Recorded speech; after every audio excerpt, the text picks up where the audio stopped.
और मुझे पूरा विश्वास है कि मैं आलोक मेहता को हरा सकता हूं। 15 साल शासन में रहे हैं, कभी माई बहन का याद आया?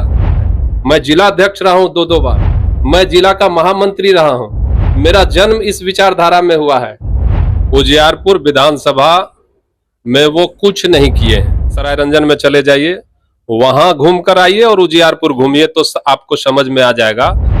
यदि तेज प्रताप जी लालू के पुत्र नहीं होते तो एक वार्ड सदस्य का चुनाव जीतने लायक भी उनमें न क्षमता है न योग्यता है। इसलिए वो तो दिखावा है, पार्टी से अलग कर दिए हैं। चुनाव के बाद फिर राज्यसभा भेज देंगे, विधान परिषद भेज देंगे, कहीं भेज देंगे। आरजेडी में एक ही उम्मीदवार है, आलोक मेहता। उसको लोकसभा भी लड़ेंगे वही और विधानसभा भी लड़ेंगे वही। उनके पास किसी कार्यकर्ता को चुनाव लड़ाने का कोई मतलब प्लान नहीं रहता है। और आलोक मेहता एकमात्र उम्मीदवार हैं उसके। लेकिन भारतीय जनता पार्टी में विधानसभा चुनाव लड़ने वाले ऐसे बहुत सारे कार्यकर्ता हैं, सबको अपना अपना अधिकार है। मतलब और सब सारे कार्यकर्ता जो चुनाव लड़ना चाहते हैं उनसे आपको तकलीफ नहीं है? क्यों होगा किसी से तकलीफ? हम तो लोकतंत्र में विश्वास करते हैं। और दूसरा, हमारी पार्टी सब दिन सिखाया है कि काम करने में आप आगे रहिए, बाकी सब चीजों में सबको हिस्सेदारी मिलनी चाहिए। ये तो जनता और कार्यकर्ता तय करेंगे कि उनके उम्मीदवार कौन होंगे और शीर्ष नेतृत्व तय करेगा। लेकिन देखा जाता है कि जो और सारे विधानसभा में बहुत सारे विधानसभा गए हैं, लोग भी देखते हैं कि एक ही पार्टी से अगर एक से ज्यादा उम्मीदवार हो जाते हैं तो लगातार कटाक्ष की भावना जो है होने लगती है। अपने ही पार्टी के उम्मीदवार अपने ही पार्टी के उम्मीदवार पे कटाक्ष करने लगते हैं। लेकिन आप खुशी जाहिर कर रहे हैं, ये तो आश्चर्य की बात है। देखिए, मैं इस संगठन में जन्म लिया हूं, आपको मैंने उस दिन भी कहा था। इसलिए मेरे खून में ये राष्ट्रवाद है और संघ विचारधारा दौड़ता है। इसलिए मेरे कौन से अपने संगठन में कौन हमारे प्रतिद्वंदी हैं या कौन चुनाव लड़ना चाहते हैं, उनसे हमारी कोई भी ऐसी कोई बात उनके लिए हमारे मन में नहीं है। लेकिन ये तो शीर्ष नेतृत्व तय करेगा किसको चुनाव लड़ाना है, किसने संगठन को खड़ा किया है और कौन सिर्फ और सिर्फ किराए के घर में आए हैं रहने के लिए। किराए के घर में कौन रहना चाहते हैं, रहने के लिए आए हैं। और किराए का जो घर होता है वह यदि उसको मनोनुकूल नहीं होगा तो किराए का मकान बदल जाता है।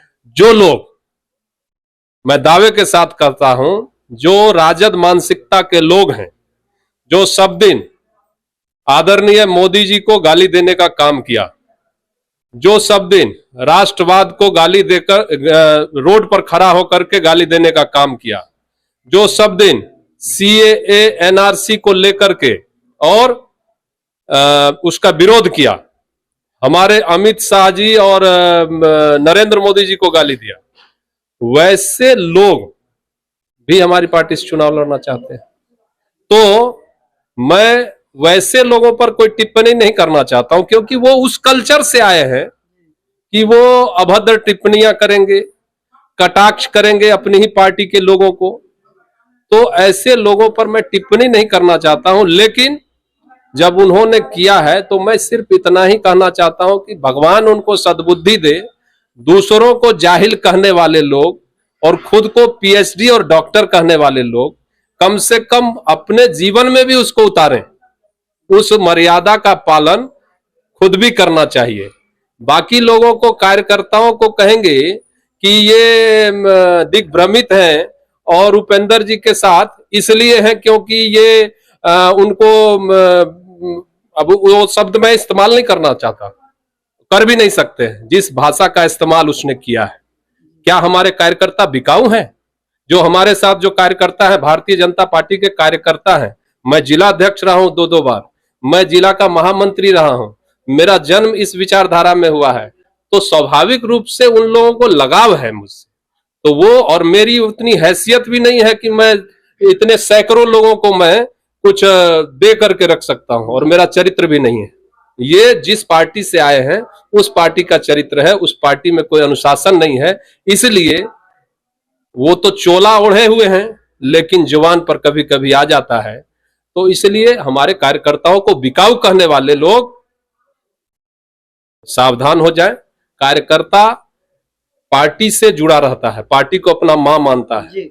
इसलिए उनको कौन विधानसभा का प्रत्याशी होना चाहिए, ये सब लोगों को स्वतंत्रता है। हमारे कई पार्टी के कार्यकर्ता उनके साथ भी हैं, तो उनको इन सब चीज ऐसी भाषाओं से बचना चाहिए। यदि मेरे साथ सैकड़ों लोग हैं तो वो सिर्फ भाव से हैं, उसमें कुछ तरह तरह के लोग हैं।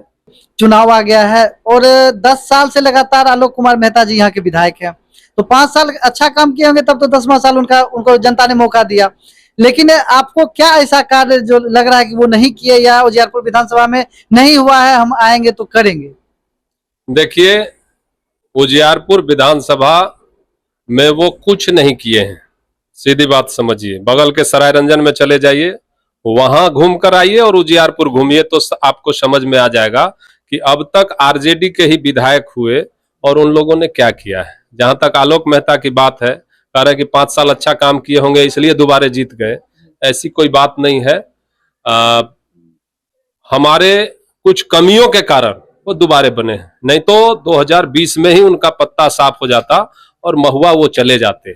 लेकिन उन कमजोरियों को हम लोग समीक्षा किए हैं, उन कमजोरियों को हम लोग इस बार दूर करेंगे। भारतीय जनता पार्टी 2020 में भी मजबूत थी और इस बार तो हमारा एक अदना सा कार्यकर्ता खड़ा हो जाएगा तो आलोक मेहता जी को निश्चित रूप से कम 20 से 25 हजार वोट से हराएगा। मतलब बीजेपी का कोई भी कार्यकर्ता खड़ा हो जाएगा तो उनको हरा देगा? बिल्कुल बिल्कुल बिल्कुल, जो सिंबल लेकर के आएगा वो आलोक मेहता जी को हरा देगा। ये तो आप मतलब स्पष्ट तौर पे धमकी भरा बात कर रहे हैं। जैसे फिर इस पे बयान आएगा कि बीजेपी के लोग जो है सिर्फ बोलते हैं, सिर्फ उनको बोलना आता है, तो आप बोलने का काम कर रहे हैं या करने का काम कर रहे हैं?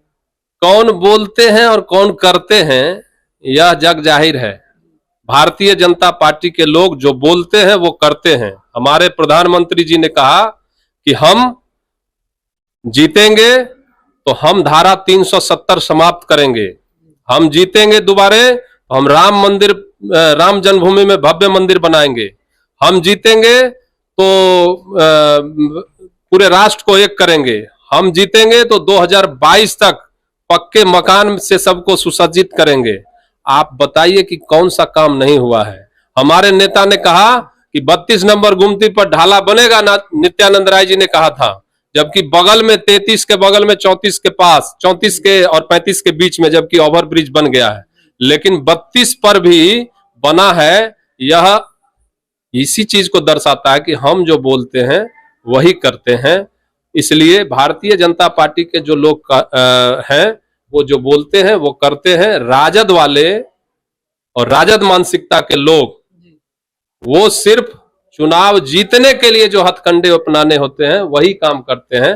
वो किसी भी प्रकार चुनाव जीत लिया जाए बस इस पर काम करते हैं, चाहे वह जातिवाद फैला करके हो, गरीबों को ठग करके हो। अभी माई बहन योजना की चर्चा कर रहे हैं, हमारे आलोक मेहता जी का भी पोस्टर कई जगह पर हम देखे हैं कि हम हमारी सरकार बनेगी तो हम 2500 रुपया देंगे मतलब महिलाओं को।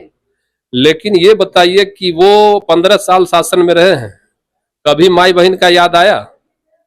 सिर्फ अपने माई बहन कैसे आगे बढ़े बस उस पर ही चिंता रहा। लेकिन हाल ही में देखा जा रहा है कि लालू प्रसाद यादव जी जो है अपने बड़े बेटे जो है तेज प्रताप यादव जी को पार्टी और परिवार दोनों से निष्कासित कर दिए, तो इन पे आपका क्या कहना है?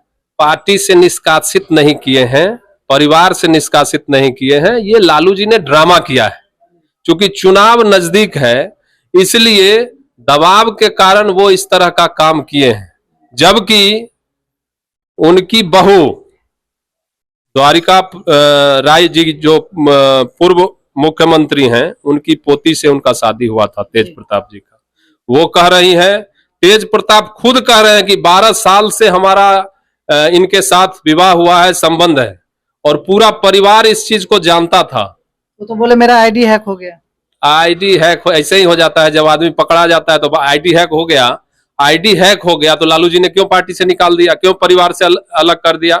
और चुनाव है इसलिए लोगों में मैसेज खराब न जाए इसलिए चुनावी हथकंडा के तहत परिवार से अलग किए हैं। बाकी सब लोग एक ही हैं और सब एक ही चरित्र के लोग। मतलब आपको आपके कहने का अर्थ है कि या तो तेज प्रताप जी नया पार्टी बनाएंगे या उनको जहां इच्छा होगा आरजेडी का भी कैंडिडेट होगा और ये भी कैंडिडेट हो सकते हैं। देखिए, वो राजा के घर में सोना का चम्मच लेके पैदा हुए हैं। यदि तेज प्रताप जी लालू के पुत्र नहीं होते तो एक वार्ड सदस्य का चुनाव जीतने लायक भी उनमें न क्षमता है न योग्यता है। इसलिए वो तो दिखावा है, पार्टी से अलग कर दिए हैं। चुनाव के बाद फिर राज्यसभा भेज देंगे, विधान परिषद भेज देंगे, कहीं भेज देंगे। इसलिए चुनाव के बाद बिल्कुल बिल्कुल वो चुनाव है, इसलिए इस तरह का ड्रामाबाजी कर रहे हैं। कोई अलग नहीं है, सबका चरित्र एक ही है। इसी तरह का पार्टी से निकालना था तो तेजस्वी जी को भी निकाल देते, उन्होंने भी तो यही काम किया था। अच्छा, अभी देखा जा रहा है हाल ही में जो आपके पार्टी के सक्रिय जो एक तरह से कार्यकर्ता थे, पहले यूट्यूबर थे, पत्रकार थे, फिर अब बीजेपी के सदस्य हो गए, अब जो है वो मोदी जी का विरोध कर रहे हैं। मनीष कश्यप की बात हम कर रहे हैं। जब से हॉस्पिटल वाला कांड हुआ, आज देखा जा रहा है कि वो लोगों को कह रहे हैं कि भीड़ बन के मत आइए, खुद ही वो बीजेपी का विरोध कर रहे हैं। देखिए, मनीष कश्यप जी यूट्यूबर रहे हैं, अच्छे यूट्यूबर रहे हैं और सामाजिक काम में उनका बहुत अच्छा ये रहा है। उनके कारण बहुत लोगों को मदद और कहीं भी कुछ बोलने का एक अधिकार मनीष कश्यप जी के बाद मिला है। निश्चित रूप से उनके साथ जो घटना घटा है वह निश्चित रूप से निंदनीय है और इस तरह की घटना नहीं होनी चाहिए। और मनीष कश्यप जी से हम लोगों को बहुत सहानुभूति है। कहीं यदि लचर व्यवस्था है तो वो सुधरनी चाहिए, इसके पक्ष में हम लोग हैं। मनीष कश्यप जी निश्चित रूप से पार्टी में हमारे हैं नहीं है से मतलब नहीं है, लेकिन काम अच्छा कर रहे थे। नहीं, जैसे हम इसलिए ये सवाल आपसे पूछे कि आपके बीजेपी में उजियारपुर में ही बहुत कार्यकर्ता है, बहुत सारे लोग जो है चुनाव लड़ना चाहते हैं। मनीष कश्यप भी पहले जहां जाते थे कहते कि हम बीजेपी में हैं और ये ऐसी सरकार है कि इसके अंदर हम रह के भी इसका विरोध कर सकते हैं और ये लोकतंत्र है, लेकिन आज हट के साफ साफ विरोध करें। तो उसी प्रकार से उजियारपुर विधानसभा में अगर हो जाएगा तब क्या होगा? नहीं, उस तरह की बात उजियारपुर में नहीं होनी है और जो भी हमारे अनुशासित सिपाही हैं वह पार्टी के निर्णय के साथ हमेशा रहे हैं, इसलिए। और बाकी मनुष्य है, मनुष्य में कभी भी कोई भी पूर्ण नहीं रहा है, कभी भी अवगुण आ सकते हैं। इसलिए हमारे ऐसे कई उदाहरण हैं कि हमारे पार्टी के बहुत बड़े नेतृत्व करता रहे हैं और बाद में जाकर के यदि कुछ गुण दोष आ गया है तो वो पार्टी उस पर कार्रवाई भी करती है। तो चलिए, अब देखा जा रहा है क्योंकि विभूतिपुर भी महागठबंधन है, उजियारपुर भी महागठबंधन के आरजेडी के कैंडिडेट हैं। अब उसमें जो है बीजेपी को अपना सीट निकालना कितना मुश्किल हो सकता है या कितना आसान हो सकता है, ये तो अब यही डिसाइड करेंगे या जनता डिसाइड करेगी। ये तो उम्मीदवारी अपना तय किए हैं। उजियारपुर की जनता को क्या कहना चाहते हैं? उजियारपुर की जनता को मैं इतना ही कहना चाहूंगा आपके चैनल के माध्यम से कि मैंने आवेदन दिया है उजियारपुर विधानसभा से चुनाव लड़ने के लिए और मुझे पूरा विश्वास है कि मैं आलोक मेहता को हरा सकता हूं कार्यकर्ताओं के दम पर। और मैं सभी पंचायतों में, सभी गलियों में गया हूं और लोगों का उत्साह बता रहा है कि आलोक जी इस बार चुनाव हारेंगे। इसलिए मैंने आवेदन उचित जगह पर दिया है। बाकी लोगों से मिलना जुलना हो रहा है। आप लोगों का स्नेह, प्रेम, आशीर्वाद बना रहे। निश्चित रूप से इस बार उजियारपुर में कमल खिलेगा। आप लोग का आशीर्वाद जिस प्रकार पहले मिला है उसी प्रकार मिलता रहे। बहुत बहुत धन्यवाद। तो ये अभी हमारे साथ उजियारपुर विधानसभा के भावी उम्मीदवार उपेंद्र कुशवाहा जी हैं और अब जो है निर्णय जनता को करना है कि ये आएंगे कि आलोक कुमार मेहता आएंगे कि कौन आएंगे। तो हम सिर्फ इतना ही कहेंगे जाते जाते, जो वोट आप कीजिए चाहे किन्हीं को।